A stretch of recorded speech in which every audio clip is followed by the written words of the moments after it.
Now, when you have millions struggling to find work, Mr. Chairman, the least the government can do is to ensure that they move freely across the country to seek opportunities. But here too, Mr. Chairman, we see a pattern of neglect that is as consistent as it is shameful. Nowhere, I might add, is this neglect of connectivity clearer than in Kerala. Despite repeated demands for new railway lines to decongest existing routes, the state finds no mention in the finance minister's much-touted 7 high-speed railway corridor initiative.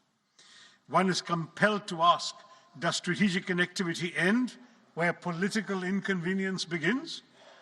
The consequences of this neglect are borne daily by passengers and railway staff alike in my state. Chronic overcrowding has pushed passenger capacity to dangerous limits. Sanitation has visibly deteriorated. Even basic facilities remain inadequate. It's telling, Mr. Chairman, that locomotive pilots entrusted with the safety of thousands are forced to work without assured access to toilets. For passengers, the experience is no better.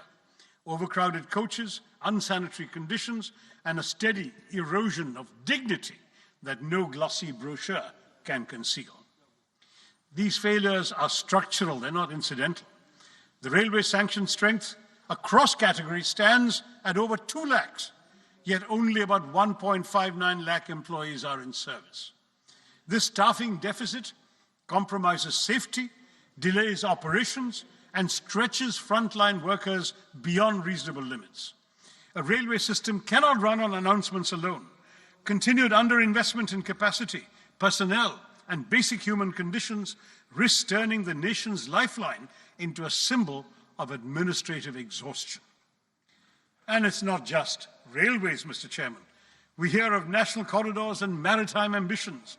But Vizhinjam Port, India's gateway to global trade, our only port that can host the world's largest container ships, is treated as a local afterthought, with no central support announced for the road and rail connectivity that is hampering its potential as a world-class transshipment port. Similarly, while 20 new national waterways are to be operationalized, it remains unclear how many, if any, will benefit Kerala. Ship repair ecosystems are promised in Patna and Varanasi, but not in a state with 44 rivers and a rich inland waterway network. Our coastal communities, Mr. Chairman, face the deadly peril of sea erosion that has already leached so much of our territory into the sea. But there is no money for the sea walls and groins so essential for coastal protection. I've been raising this repeatedly in the House over the last 15 years. The centre tells me it's the state's problem. The state says it has no money. So we continue losing our territory, our seafront, to the marauding ocean. The lives and livelihoods of our fisherfolk, mostly living below the poverty line, are apparently of no concern to our budget makers either.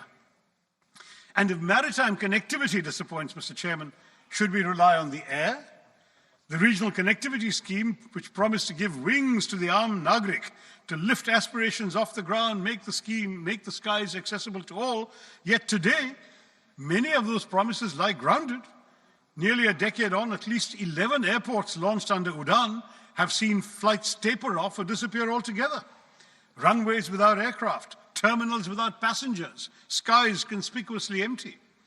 Last year, we were promised a modified UDAN with 120 new destinations and 4 crore passengers.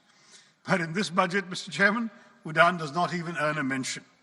Not just that, but for fiscal year 24-25, a total of 81 airports owned and operated by the Airports Authority have incurred financial losses.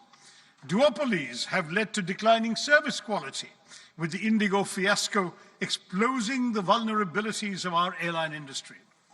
When aviation policies cannot stay airborne beyond announcements, one must ask whether this government is still committed to democratizing the skies, as it claims, or rather, as the minister claimed last year. Mr. Chairman, if connectivity cannot move people physically, one would hope education might lift them socially and economically. But here too, we see a betrayal of promises. India speaks of global excellence while presiding over domestic neglect. The national education policy promised 6% of GDP for education. Years later, spending remains at barely 4%, with the union government contributing only 0.4% and leaving states to shoulder an unsustainable burden. the consequences are visible and damaging. Over 1.5 lakh schools lack electricity, thousands lack toilets, ramps, or basic facilities for children with disabilities, and the foundations of learning continue to crumble even as we advertise world-class universities. This neglect hits the most vulnerable the hardest. For scheduled castes, enrollment falls from 99% at the preparatory stage to 70% at the secondary level. For scheduled tribes, from 99% to just 67%. These numbers reveal a system where poverty pushes students out of classrooms and into premature work. ലോകത്തെവിടെയായാലും ഏത് സമയത്തും 24 വാർത്തകളും augmented reality പാക്കേജുകളും എക്സ്പ്ലെയിനറുകളും വിശദമായി കാണാൻ ഞങ്ങളുടെ YouTube channel നിങ്ങൾക്ക് subscribe ചെയ്യാം.